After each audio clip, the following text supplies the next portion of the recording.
Welcome to the Preservation Association of Lincoln Brown Bag Lecture Series. I am Eileen Burke and I'm the coordinator of these brown bags. Thank you for coming today to our first in-person brown bag in over 2 years because of the pandemic. May is Preservation Month, and so we are having many events surrounding that. And one event that is coming up is our annual meeting on June 26, 2022.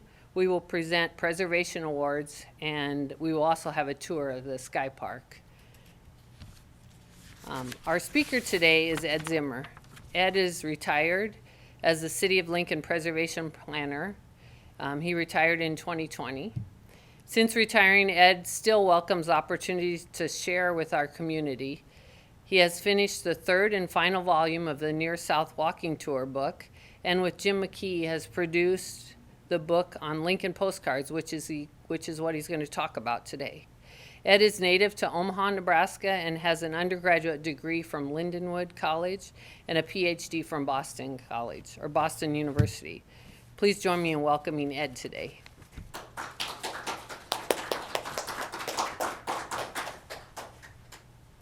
Thank you, Eileen, and it's with joy that we can resume the PAL Brown Bag Series, which I think is a remarkable achievement of duration that every month for decades PAL has produced these programs, and I think it's a real asset to be able to continue them. We're going to talk today about a book that Jim McKee and I have just produced for Arcadia Publishing Company. I'm thinking of this talk as Dear Ma, because it's a book on postcards from Lincoln, and we'll actually get to this Dear Ma postcard along the way. But the book is entitled, in Arcadia's fashion, Lincoln. On some of the other books, we managed to get Lincoln's early architecture or Lincoln in black and white, but this one is simply Lincoln. And Arcadia Publishing produced it just last month. It came out. And Jim and I are the authors. I'll talk a little bit about the format and some of the challenge of putting together a book like this, but mostly I want to show you pictures because this is a book of 211 captioned postcard pictures from Lincoln. The videotaping is supported by the City of Lincoln Certified Local Government Program through History Nebraska and the U.S. Department of the Interior. I am proud that I am the senior, junior, emeritus intern still to the planning department. And so this is still connected to that honorable post. And about this book, right inside the cover, we dedicated it, Jim and I, to our pals at the Preservation Association of Lincoln who share history to build community. It won't produce a lot of resource for PAL, but the royalties, such as they are, will come to PAL. A decision that Jim and I made very easily that we would point this towards our friends at PAL. Putting together a postcard book under the Arcadia program, Arcadia has a pretty strict framework that on the bad days you feel like is a straitjacket, but on the good days it's more like a sonnet. It has a certain form, and you abide by it, and you obey their rules. But Jim and I, Jim particularly, have quite a lot of postcards. Jim's been collecting them, I think, probably for about all of the years of Jim's life, and I've been gathering a few that had remarkable images that I wanted to work into my programs, and we pulled together probably at least 500 cards to start looking at and thinking about how we would organize them into this book. We're at a moment that probably postcards are declining relative to their peak. We're not probably mailing 1 billion of them a year around, as was happening in 1910, 1915 period. You can't go into every drugstore and find a postcard, but you can go into many drugstores and find our books. So that's one of the venues. So we start with a lot of cards. Jim and I had a lot that matched up. We would then try to pick the one that was the cleaner image. We tried to think about something that would give us a framework to carry a story about Lincoln history. We can't cover every topic. This is mostly early 20th century because the postcard era really was that moment. And we looked for how will we organize these, that there's something other than just 200 separate pictures, 200 plus separate pictures, and ended up with kind of a geographic organization. And this will give you a glimpse. We started with the capital, not too hard a decision in the capital city, and when you've got a world-class building, you put it right front and center. We looked then at downtown, where a lot of the postcards originated, and had kind of a back and forth flow to try to figure out how we would present. So we start with the Capitol, we look at the area south of O Street, that leads us out to the train depot on about 20th and O, and then we head back west on O Street proper till we get to Government Square. We look a little bit at Haymarket and its environment in chapter 4. Then we go north of O Street, and that, of course, brings us over and past the university campus. And we look, you might not think of the 3 university campuses, but we start with City Campus, look at the fairgrounds as now Innovation Campus, and out to East Campus. And so organize, and we're also trying to organize the material that is available. There is not a postcard of everything, and we certainly don't have access to a postcard of everything, because what we have to bring in is ones that we have in our own possession. And so we looked at the university campuses. Then there are some very nice postcards of central neighborhoods of Lincoln, particularly near South neighborhood, and so we featured that. And then went out and around to the suburban towns north of historic Lincoln, and it would have been north of Lincoln in 1900, 1910, before the big annexations. So we go up to Havelock, Bethany, and University Place, and then in chapter 9 we go south and pick up a little bit of Normal, College View, and down to the southern historic suburbs. And then there's some other good stuff we just can't leave out, and so chapter 10, and they only let you have 10 chapters, is out and around. And so we go a little wider than the geography of the rest allowed it. So that was how we tried to develop a theme.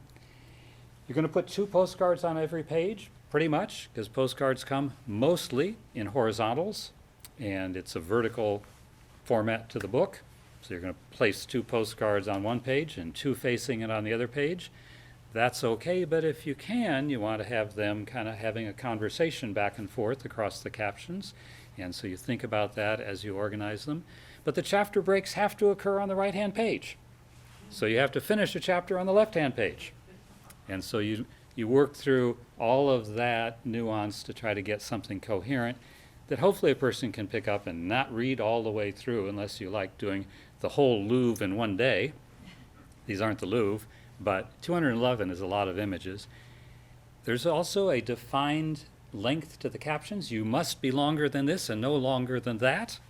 If you've got a horizontal, if you're doing a whole page vertical, which we have a few on our tall downtown buildings, you have to have a doubled length, minimum, maximum, below that. And so you're squeezing all of this you can, and Jim and I have a lot of facts. We hope most of them are even true. We're trying to figure out which ones do you get in that 70-word limit. Not supposed to have 71, and I think you're not supposed to fall below 50. We didn't fall below very often. And then there's a maximum word count for the whole document. So you got to be keeping your eye on that, because you could meet the minimums, you could meet the max all the way through on every page, and find out at the end, after you're staring at the deadline, that you've got to go back and cut a bunch of words out. So you're on your Word document watching that total max count that you're under. I think it's 18,000 words for the whole thing, including the introductory material. So there's a few rules. Limericks are 5 lines long. There's an A, B, B, A rhyming pattern. It's kind of like that on a 140-page scale. Now let's get started. Lots of pictures. We start with one of my favorite spots in Lincoln, and a beautiful picture of the Gettysburg Lincoln on the west side of the Capitol. And we start with one in the 1912 installation because we're going to pick it up again as the Capitol expands. We look at the Capitol grounds. We can't go back to postcards of the first Capitol building because it's gone by the 1890s, and postcards don't really arise as a thing, an entity, until the Columbian Exposition in Chicago in 1893. That was where the Postal Department first allowed picture cards to be mailed out. So we don't have anything as early as the 1890s, but we do have a little bit of the early 20th century. This is one of the traditional type cards that most capitals around the country had cards issued by this New York publisher. I really like this one, not just for the decorative quality, but it shows the bandstand that sat on the north grounds of the Capitol in the early years. And we also were able to include a postcard of the state band. And this is a group founded in the 1890s, but it's probably about a 1905 image of the band standing on the steps of the Capitol. They were founded so that state government didn't have to go out of town or out of state to have quality music at state events. And so that was the founding purpose, but they would have played in that band show. I enjoyed being able to include not only those very standard published views, but occasionally these real photo postcards, and there's quite a number of those in the book. Many of these may never have been intended to be mailed. Postcard stock that's printed on the back with a spot for the stamp and a spot for the address in the early years was one of the good available photo papers.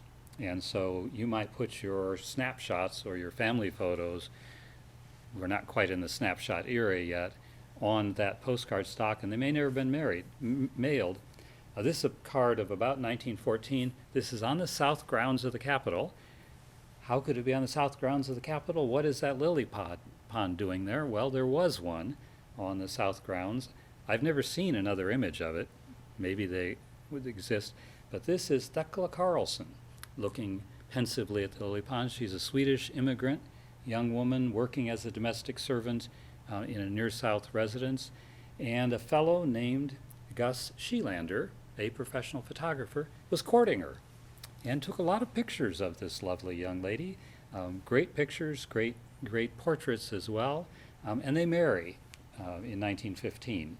And there's a couple pictures by Schelander of Thekla Carlson Schelander included in the book. You can recognize, even if the lily pond is unfamiliar, that house that shows up in the left-hand view. A lot of the views from the Capitol Tower looking south in the early years show that house, which had a carriage porch drive-through on the west side. Just a tiny bit about postcard types. They're permitted by the post office for that Columbian Exposition in 1893. Originally, the back only contained the stamp and an address. The front contained an image, and if you were going to put a message, you scrawled around the edges of the front. We have only a few of those undivided back postcards because it was already by, I think, 1906, 1907 that they permit splitting the back into a message and an address, but this is what they call the undivided back postcard. And so we literally have a little note scrawled around the front of this view of two churches in the near vicinity of the Capitol. And in that chapter 1, we include not only the Capitol itself, but a little bit of the immediate Capitol environs. So this is a card that we know is a pre-1906, at least in the publication of the card, even though it says 1907 on the postmark. The new modern postcard of 1907 was this divided back postcard, and I've turned it crooked. This is one of our verticals, so we could say quite a bit in a caption about this one. And we had a nice note on the back. This would have been Dear Dad if we were going to title the program Dear Dad instead of Dear Ma. But we got a postcard postmark right over that, a little hard to read. But we did typically read the back of the card. We seldom talked about it because those are kind of intimate messages, even if they went out through the mail. But here we could find out, because of the address to Dr. F.E. Way in Wahoo and addressed to Dear Dad from Lawrence, we could put together a little family piece about this very prominent doctor in Wahoo and his son, who's now in the university studying away. And he mentions, have a typewriter now, and Underwood, certainly a dandy. Have not got a chance to use it much, need practice. He's got a nice clean hand, so he doesn't have to type the back of his cards. But we talk a little bit about Dr. Way and his son, who we could find out served in World War I and comes back and works for Burlington Railroad for years and years. And so occasionally we don't print the back of the cards in the book, but occasionally we would make some comment about this card was mailed from this person to that person, and here's a little bit more about it. This card also shows us the, compared to the preceding one where we had two churches, one of them will become this Catholic cathedral, but in the other card it's the pre-1907 fire image, because as they're remodeling it to be the Catholic cathedral, it's built in the late 1880s as Central Christian Church. In the construction activity, they burned off the interior, the roofs, just about took the building to the ground. Some of the walls and the corner spire survived, and this is the post-fire image of the card. We also had to comment on this one. Often what it says on the card may not be exactly true. It was never St. Teresa's Pro-Cathedral. It was St. Mary's, as we would know it today, and it was St. Mary's Cathedral. St. Teresa's was, and the T-H-E, not the T-E, Teresa, St. Teresa's was the Catholic Church downtown preceding St. Mary's. And somewhere along in producing this card, they either hadn't decided to rename it yet, or they just got it wrong, and that happens too. They labeled this card St. Teresa's Pro-Cathedral. So we have to discuss in the caption a little bit, wrong, technical foul. So we try to straighten that out. We pick up the old governor's mansion, which was D.E. and Jeanette Thompson's mansion at the corner of 15th and H, just south of the Capitol. This would be on the east side of the current Capitol grounds, but the mansion was built in the early 1890s. Ferdinand Fisk designed it for this prominent Lincoln business family who become a prominent political family, and they leave the house for diplomatic service in Brazil and then in Mexico and sell it to the state as the governor's mansion. So it's featured here. This one is a postcard that's one of the few that clearly shows the building. Most of them show the trees with lots of leaves on them, and behind it there's a building. So we searched and searched to find a card where you could really read this quite handsome colonial neoclassical building with a beautiful double tiered porch on it that served as governor's mansion from late 19th century through the 1950s until the current mansion was built. We have the current mansion in the book as well. I'm not going to put it in the show because... But speaking of the Thompsons, they weren't forgotten in Lincoln, and they didn't forget Lincoln. Even as they're off in the diplomatic service, they dedicate Thompson Fountain to the city, sat right at the intersection of 11th and J, which were two of the special avenues, special boulevard-type streets on the original plan of Lincoln, which had 120-foot right-of-ways rather than the ample 100-foot right-of-ways of the common streets, because J led to the Capitol, 11th led to the heart of the campus. And so the intersection had a very nice, ample 120-foot square of public property, plenty of room for this fountain, which I think was 40 feet in diameter. This was the first roundabout, and horse and carriage apparently had no trouble getting around it. Then people started driving cars and striking that high granite wall, and at one point somebody even got a car over and crashed into the statuary, and it was removed from the middle of the intersection, reinstalled in Antelope Park, and then later salvaged, I think, in the metalwork for the scrap drives of World War II. But part of that granite ring is back in front of the Ager building at the Children's Zoo portion of Antelope Park today as a flower bed with a piece of sculpture in the middle of it. A different piece of sculpture, but a good one. And so we feature and talk a little bit about that in the book. We obviously have lots of postcards of the modern Capitol, and these would be some of the later cards actually in the book, because we feature a few cards well into the 20th century, but this is historic postcards, and so we don't go to all the latest cards. But here you see the Capitol soon after built. I'm not quite enough of a car guy to tell you just what year this was, but I think it's not long after the Capitol was finished in 1932. And then my bicycle parked in front of the new the remaining installation. The only part of the Capitol grounds of the second Capitol that really was retained in the third Capitol was the beautiful Lincoln statue of 1912. But they reworked the grounds, or reworked the setting to coordinate it with the new building. But I love this one of a mother and son and a bicycle at the 1932 version of Gettysburg Lincoln, Daniel Chester French's beautiful statue. We shift in the second chapter to start to pick up downtown buildings. You could call the county courthouse Capitol Environs, but it's a little further off. And in the original map of the city of 1867, there was a square block set aside to be the county courthouse site. It takes all the way to the end of the 1880s to install a county courthouse there.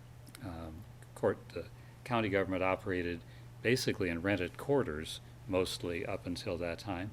But in the late 1880s, county government has grown to a point, and they get together very considerable means to hire F.M. Ellis, an architect at that time from Omaha. He had earlier been from Marshalltown, Iowa. Ellis did several buildings in Lincoln, including the fine Lancaster County Courthouse, building it between 1887 and 1890. Spent $170,000 building this handsome building. It was not quite as handsome by the time it was taken down in 1968 for the new County City building, which is now the law enforcement building, the courts and law enforcement building, south of what we call the County City building. Where we're taping this today is on the location of the old courthouse.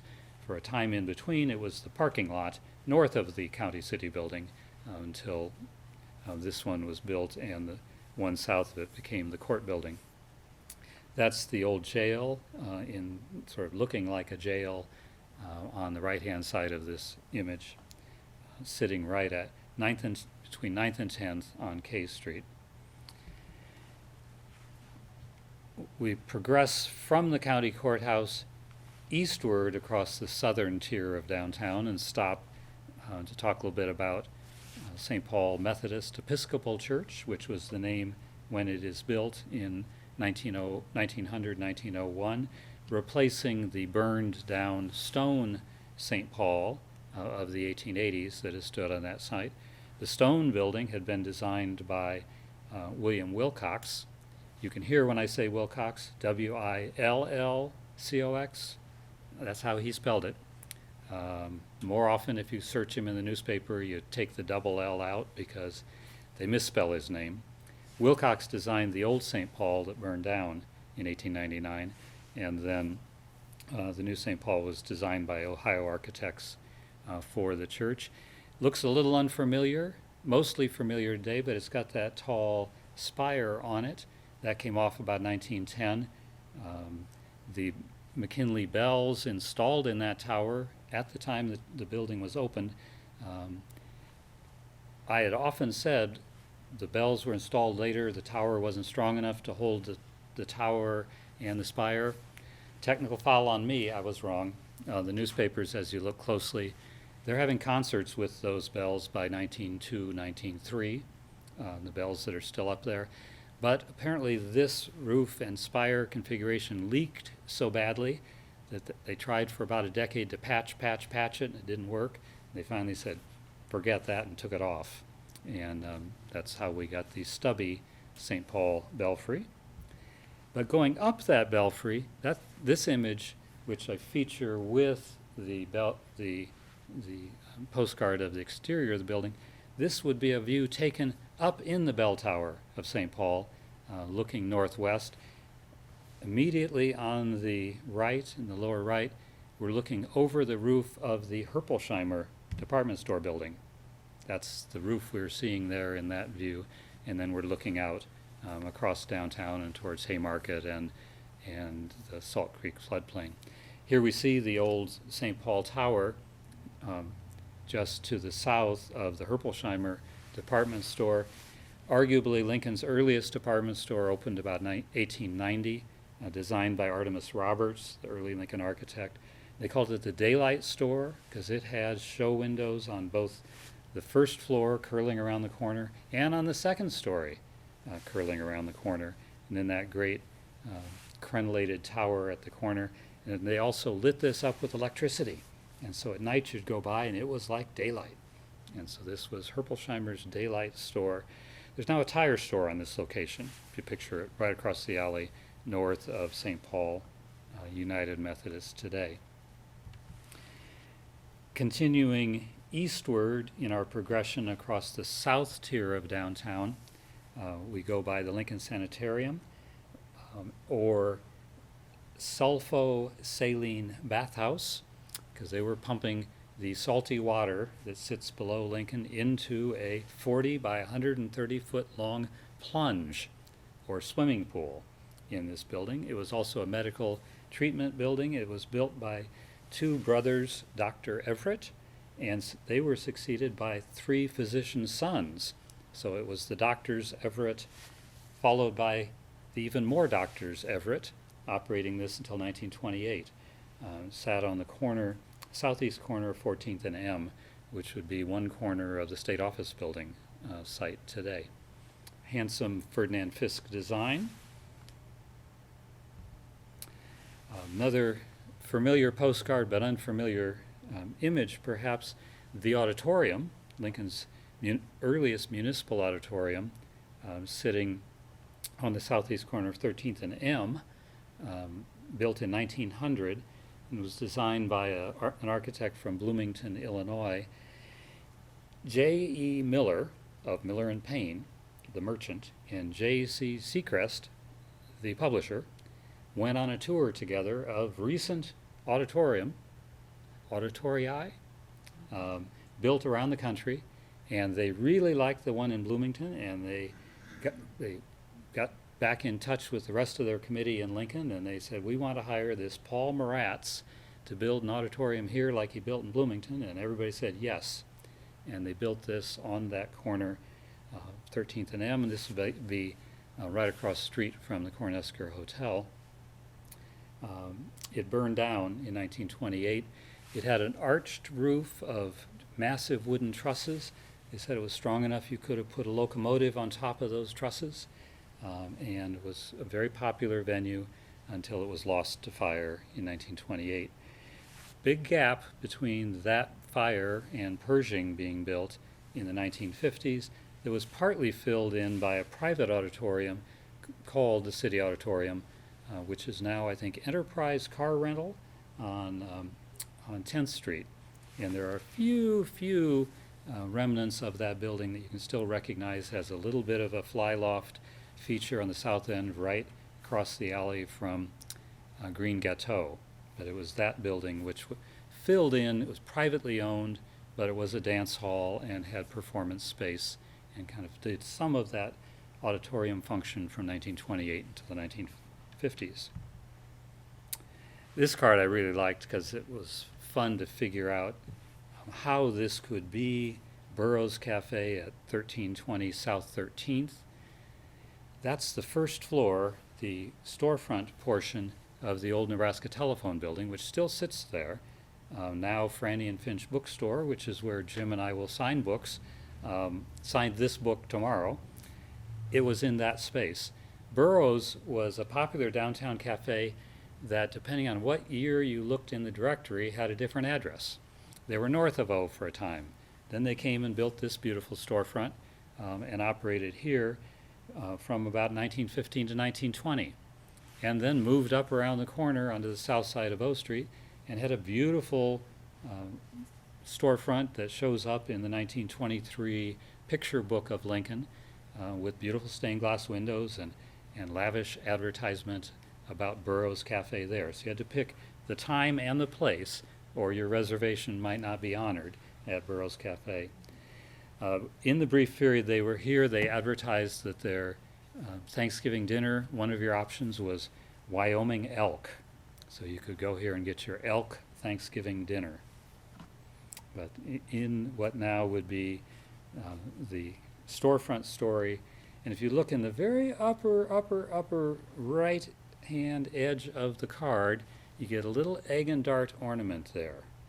And that egg and dart ornament is still there on the Franny and Finch bookstore, but that's as much as you can recognize from the existing building to the storefront picture.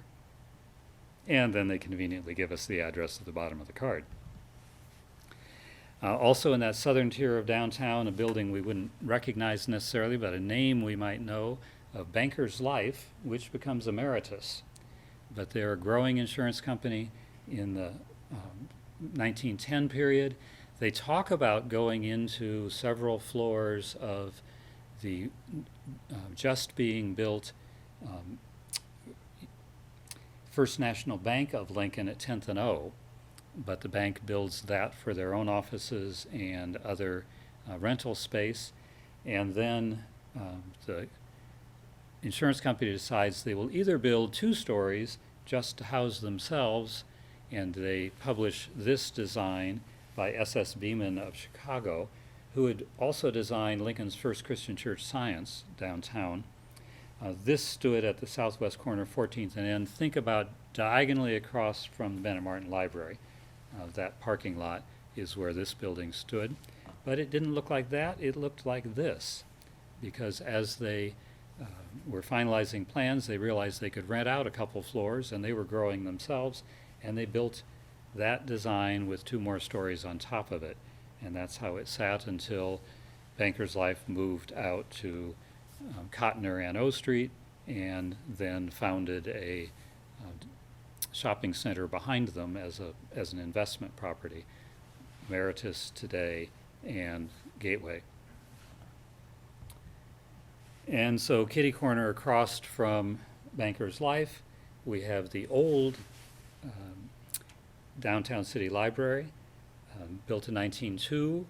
Fisher and Lowry of Omaha won the competition to design this and produced a very handsome and very lavish downtown library, lavish comparatively to the many small town libraries, including 4 in Lincoln, funded in large part by Andrew Carnegie.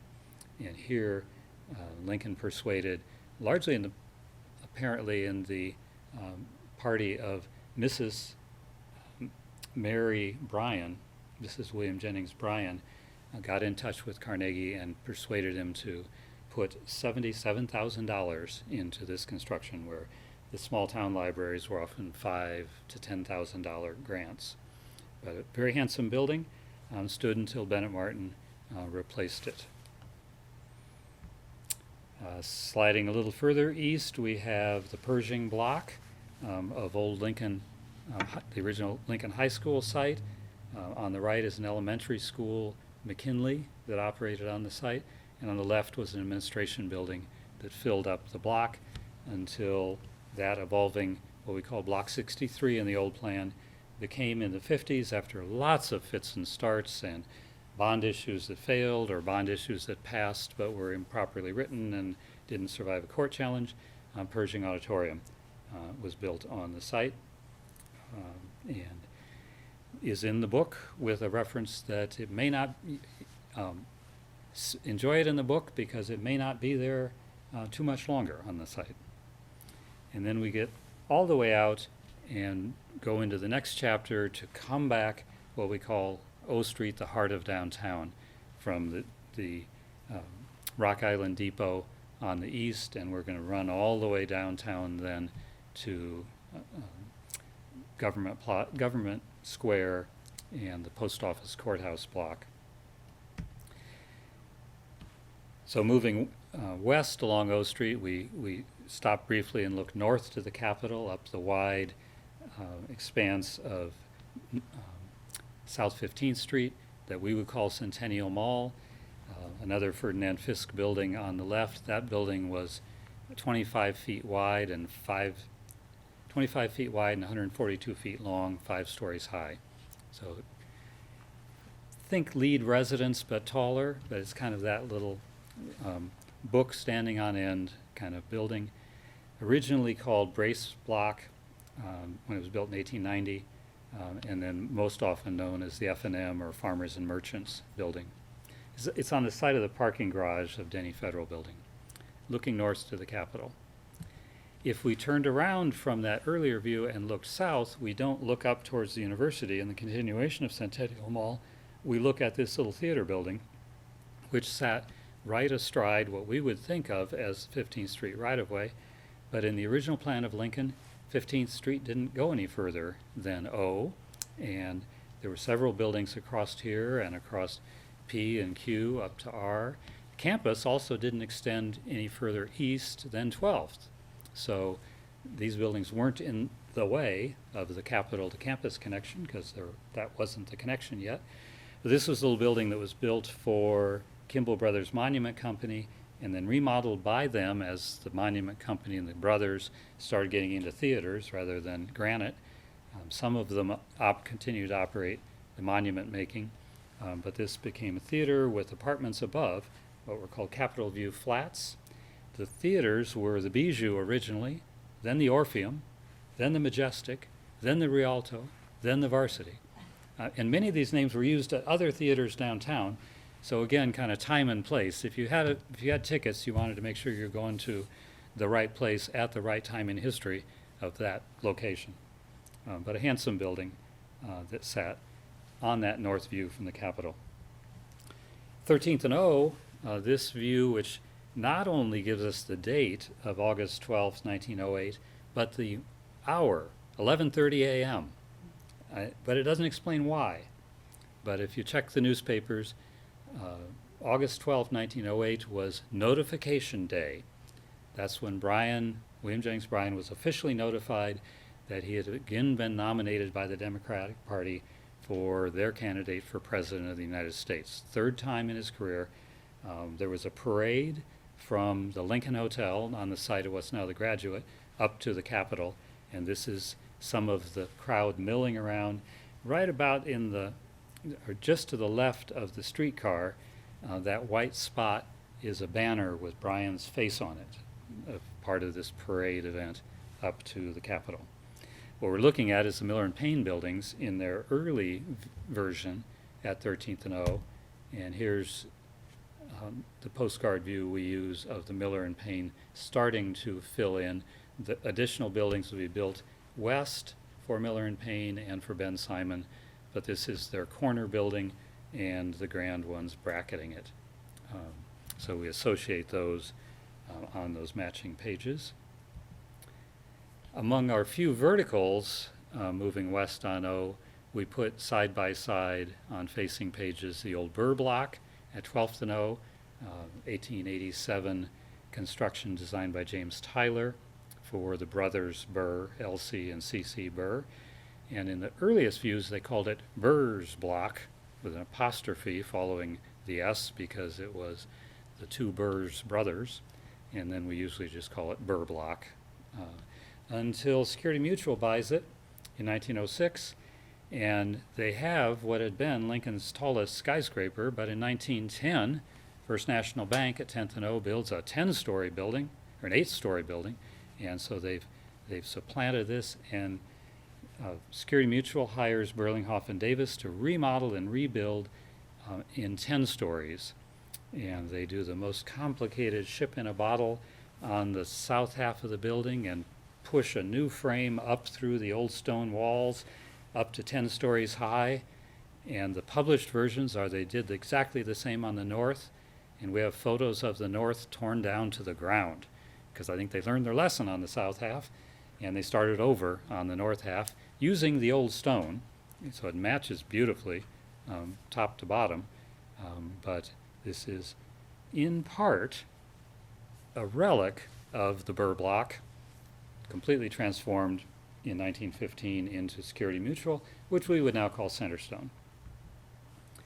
Then we get, progressing west, 12th and O, the original portion of the Golds Building, 1924-25, designed by Davis and Wilson, so the successor to Burlinghoff and Davis, in that beautiful terracotta building that also then gains and fills about 2/3 of the block in its maximum build-out.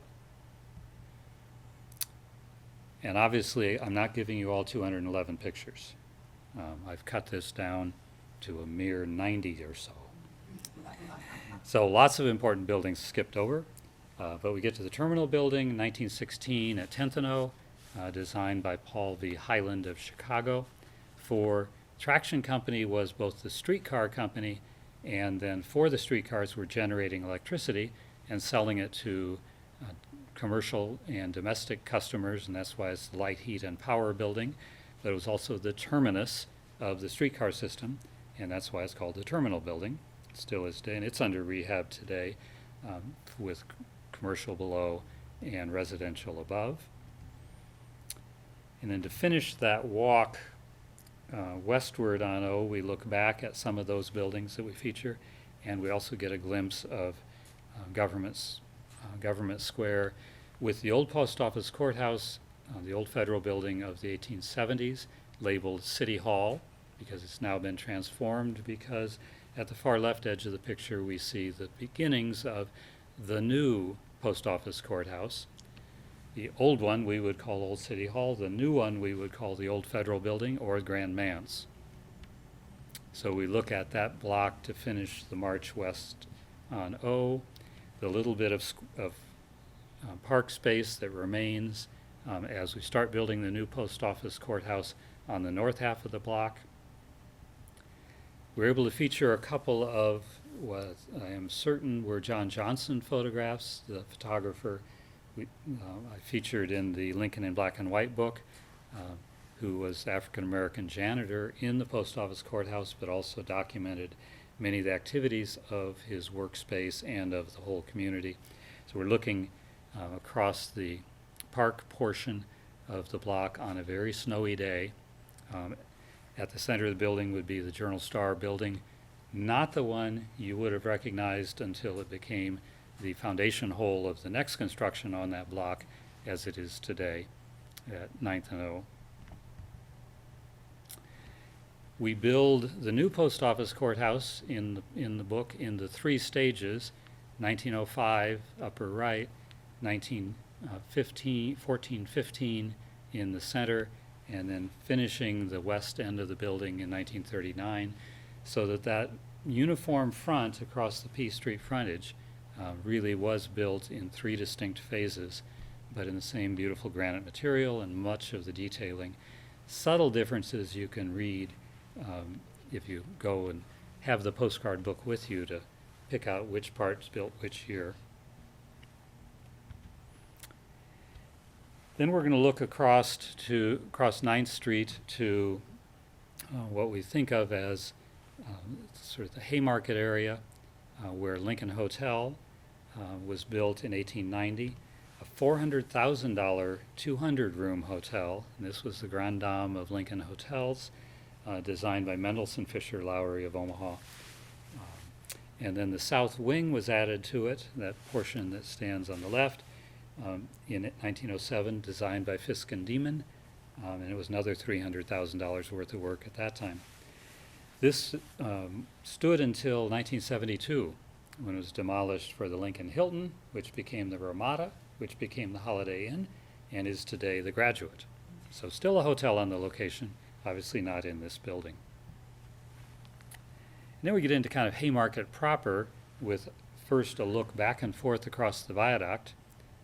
On the left, looking east of the pedestrian way and the streetcar tracks that ran across, and looking towards downtown.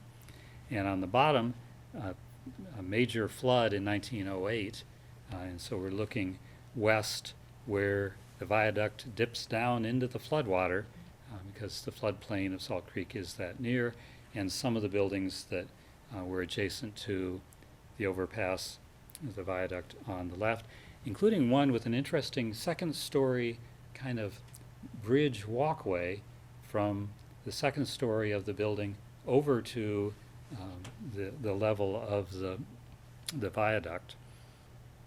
We talk about that in the caption as well. There are other sources on a few places in Lincoln, like Haymarket, so we don't put every Haymarket postcard in. We also, seems like when you start, 211 is a lot of pictures, and then you start taking out things you really wished you could find room for. But we do feature a couple of the classic postcards. We're looking at the back of the Lincoln Hotel on the left, and the 4-story Lincoln Drug Company, which becomes 5-story and then becomes the Apothecary. That building stands still today at the southeast corner of 8th and P, so just south of the Mill Coffee House for true orientation. Now you know where you are. The Haymarket Mill, I should specify. We have a couple views of train depots, including one of the modern depot of 1927, but we feature the old 1880 depot and Beatrice Creamery, or what we'd now call Creamery Building, on the right of the upper view. And less familiar, but far at the north end of Haymarket, was the Northwestern Passenger Station, with lots of different names because there were a couple different lines that ran into that station.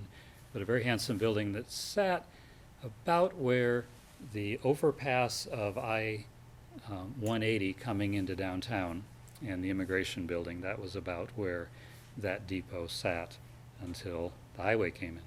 But a very handsome depot building. Then we move to the north tier of downtown, and I think that puts us up to chapter 4. And we look at a couple comparisons. The old Sam Lawrence Hotel that some people might remember, that sat where Embassy Suites is, started as a building called the Ledwith Block in 3 stories, and then it was the Merchants Hotel, and then it was the Savoy Hotel. And as the Savoy, in the second postcard in this view, additional stories were added under the ownership and operation of L.L. Lindsay, fascinating character who had come to Lincoln late 19th century as a waiter in downtown hotels. He was an African-American man, got very involved in Republican politics, got an appointment as the customs official for the Custom House in Lincoln, which sounds like a couldn't be such a thing, but operating in the post office courthouse was the custom function for goods being shipped into Lincoln from overseas.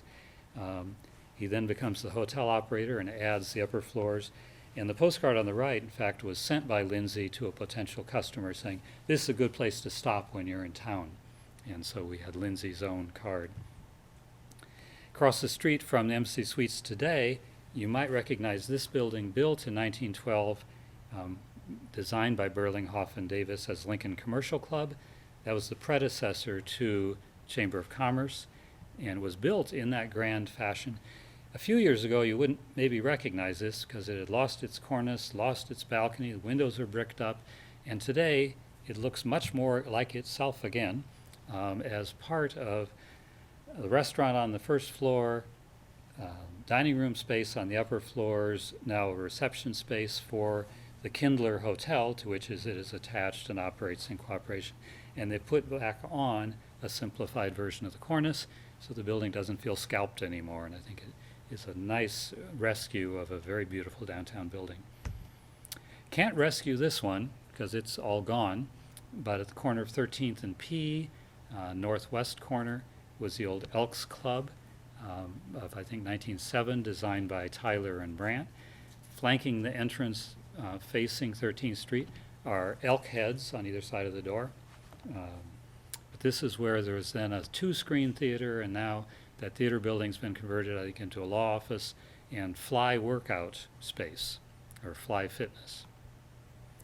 And then finishing up our north tier, we have the Lincoln Hospital, or the Ramathian Restorium, Dr. Ramey's private hospital in the old McFarland Mansion. And you may not recognize this location. It's where the Wendy's restaurant is downtown at 14th and Q. This sat there until the 30s when it was torn down for a Safeway store that still building exists a little further west on the lots used by the university. And Wendy's was on the location where a Skelly gas station was built right where this stood. We go up to campus and feature several campus buildings, but there's a lovely book that Kay Logan Peters did of pictures of the university, and so we don't feature every. You can do a whole postcard book on those, and she did. It's not all postcards, but we try to give at least a flavor of the university buildings. The original University Hall sitting on the center of the original campus. This would have been the 11th and S intersection of the middle of the campus. The oldest building still standing on campus, the old University Library, now Architecture Hall, and the stacks to the right of it. A fun card, figuring it out, The Big Fight, Olympics, 1920, or October 29th. Figured out from newspaper research that apparently in the first decade of the 20th century, there were lots of rivalries between the various classes, age groups at the university, sometimes leading to quite a lot of trouble. And so they decided to try to have an Olympics to kind of take that energy and channel it. But they had at the Olympics events like the tug-of-war free-for-all at the old football grounds. They said it was a success. There was only one broken leg and one concussion out of this event on campus. So all to the good, I guess. But the big fight was that free-for-all under the Olympic banner to get things normalized and calmed. So there they are. We included Whittier Junior High, obviously Lincoln Public School building, but now part of the university campus because it helps us move in our geography over to the fairground and then to East Campus. And then one of my favorite research pieces, this little view of, it was labeled on the back with at least 3 falsehoods: the date, who was flying the plane, and where they'd learned to fly. They were all Lincoln factoids. No, they were falsehoods. None of them matched up to what kind of plane this would be, when there were planes, or when Lincoln's training program started. This was a 1912, we figured out, because it was the only year. They started having plane exhibitions at the fair in 1910. They flew successfully a couple times in a Wright plane and then crashed it. 1911, there will be aerial expositions again. And they advertised them with the photo of the crashed plane from 1910. So come and see it, you may see a crash. They were a little more successful, but 1912, the guys they had hired the year before, one of them had died and one of them had quit because these young flyboys were largely dying in their planes.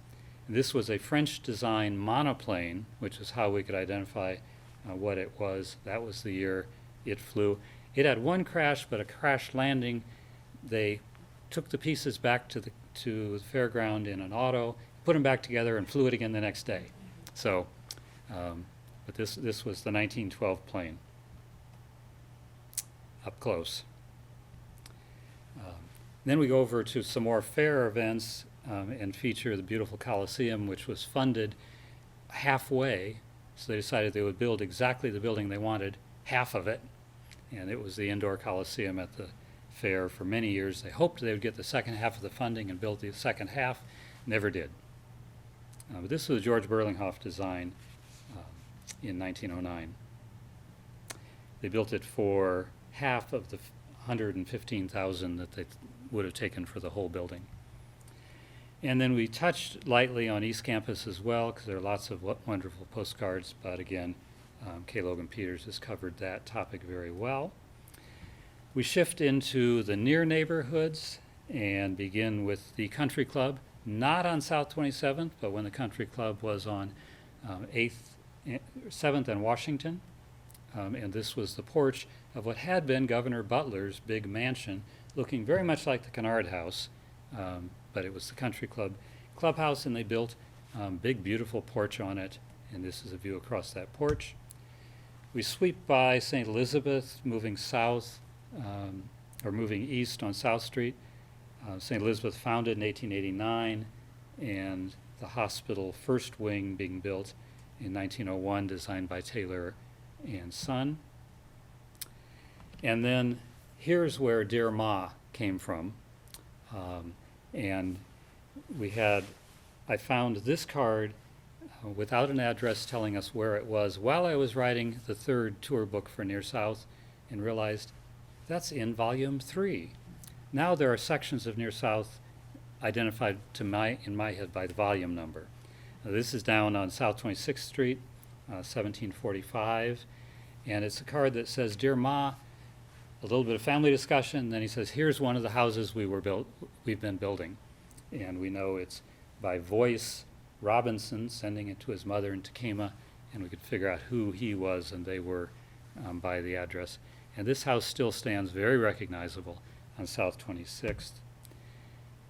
And there's, Dear Ma, I'm writing to Nella, and I want you, in case she is away, to open her letter and follow the instructions it contains. So hopefully it's not a wedding proposal or something. This photo is one of the houses we are building, Voice. And this will take me to a conclusion to this presentation. There's chapters and chapters still to go, but if I don't leave your appetite whetted, then I'm not at all a good salesman of the book. And PAL's going to benefit if you're interested. Down in that Near South corner, 27th and South Street, what we call Franklin Heights, I'd written about that in the earlier volumes on Near South in 1989, 1990, and I knew that Philadelphians, Pennsylvanians had founded Franklin Heights, and I figured it's some reference to Benjamin Franklin from Philadelphia. Being retired, I did a little deeper research this time, and I also had the resources of things like newspapers.com with all the Lincoln newspapers represented, and figured out that the family who developed Franklin Heights, which I'd known were the Seals and the Peppers from their plat, were Thomas Seal, a nurseryman from Pennsylvania, and Dr. Pepper, Dr. William Pepper, one of the most prominent physicians, it turns out, of the day. He was the provost of the University of Pennsylvania. He was the founder of the Free Library of Pennsylvania. He was a leading physician nationwide, and he makes this investment. He sends Seal to represent him. Seal came to Lincoln a couple times. Pepper apparently didn't. But Dr. Pepper really was the founding name of Franklin Heights, and his wife was the granddaughter of Benjamin Franklin. So Franklin Heights, they came by very legitimately. Less legitimate was my discovery that they had a young son who didn't live to adulthood that bore his mother's maiden name as his first name, and he was Sergeant Pepper. And with that, I will finish the incomplete story of Lincoln the Postcard book, and hope you might be interested in visiting, and you'll see it at Francie and Finch and at your neighborhood drugstores, it seems. I'm always shocked to come around the corner at Walgreens and there's Lincoln in black and white, or Lincoln's early architecture, and now presumably Lincoln, the postcard series, will be there as well. So thanks for coming today.